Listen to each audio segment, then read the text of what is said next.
Somente a vontade do líder da UNITA é que fez com que, digamos assim, a guerra durasse tanto tempo. Foi possível capturar o falecido Nito Alves, fui eu pessoalmente que o trouxe para Luanda e o entreguei naturalmente ao Estado-Maior-General.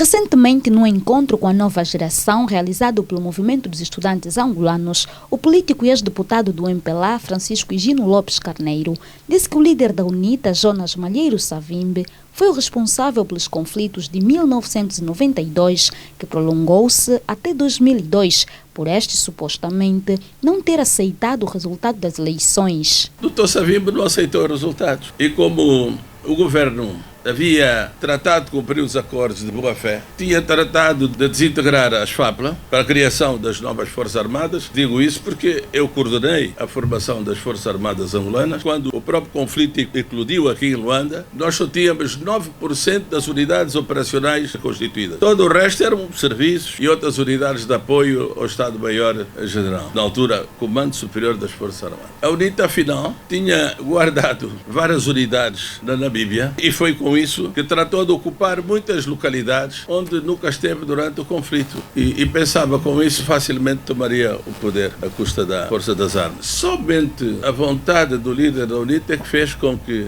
digamos assim, a guerra perdurasse tanto tempo. Quem é da UNITA sabe o que é que se passou. Segundo o ex-governante, a UNITA pediu auxílio aos representantes americanos, mas estes não compactuaram com Jonas Savimbi. Ele solicitou até apoio de representantes americanos que na época estavam aqui, mas que esses discordaram com ele. Por essa razão não agiu no momento, mas nós trabalhamos também com o segundo plano, conhecendo aquilo que já sabíamos da entrada de armamento, da segregação que havia também por parte das Nações Unidas, que não diziam exatamente o que estava a passar, muito embora tivéssemos desdobrado os capacetes azuis no território nacional, mas sabiam que entravam aviões com armamento e outros meios de apoio à guerra. Logicamente, alguma medida teria que ser tomada. Esse foi o recurso, não só a polícia, e também hoje militares que se tinham desvinculado do exército, estavam armados e reagiram. Como chefe das negociações do processo de paz nacional na altura, Higino Carneiro partilhou com os jovens um dos momentos mais irritantes dos conflitos. O irritante é nós estarmos a negociar de boa fé e depois perceber que a parte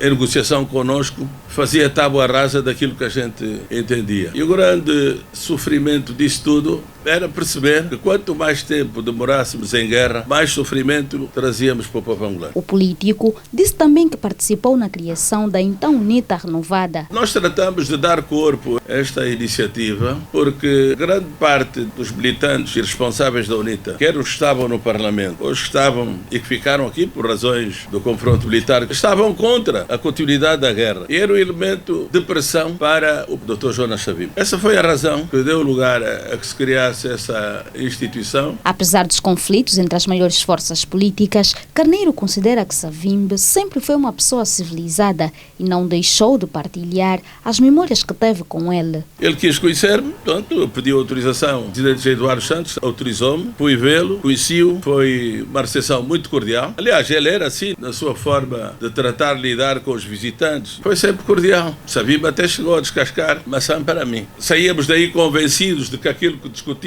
era para implementar, mas por trás acabava por dar outras instruções que nos levaram naturalmente a esta perda de tempo muito longa, custou muito a Angola e os angolanos. Na ocasião, o político disse também que teve a oportunidade de capturar Nito Alves, ex-ministro da Administração Interna do primeiro governo de Angola, acusado de liderar uma tentativa de golpe de Estado que resultou na tortura de milhares de angolanos no dia 27 de maio de 1977. Falar do 27 de maio é sempre constrangedor. Aconteceu aquilo que não devia ter acontecido, uma espécie de implosão interna do MPLA. Por força disso, houve reação, não é? Eu, como comandante da Direção de Unidades Especiais que era, e membro do Estado-Maior-General, recebi a missão de ir para a região do Pire, onde sabíamos que grande parte das pessoas estavam envolvidas no processo se tinham refugiado. E foi no meio destas buscas e operações que se fizeram, foi possível capturar o falecido Nito Alves, fui eu pessoalmente que o trouxe para Luanda e o entreguei naturalmente ao Estado-Maior-General. Foi um momento triste porque também conhecia a pessoa, mas estávamos em presença de um ato ignóbil porque era o fervor, estarmos todos com a cabeça quente, porque grandes comandantes que nos dirigiam haviam sido mortos, queimados quase. Então a reação não podia ser outra senão perseguir todos aqueles que entendiam que estavam envolvidos no processo. No final do encontro, Higino Carneiro apelou aos mais jovens a optarem por atitudes de esperança e ser partícipe de soluções para que o país cresça e não usar a violência que se registrou nos últimos conflitos que ceifou a vida de dezenas e milhares de angolanos.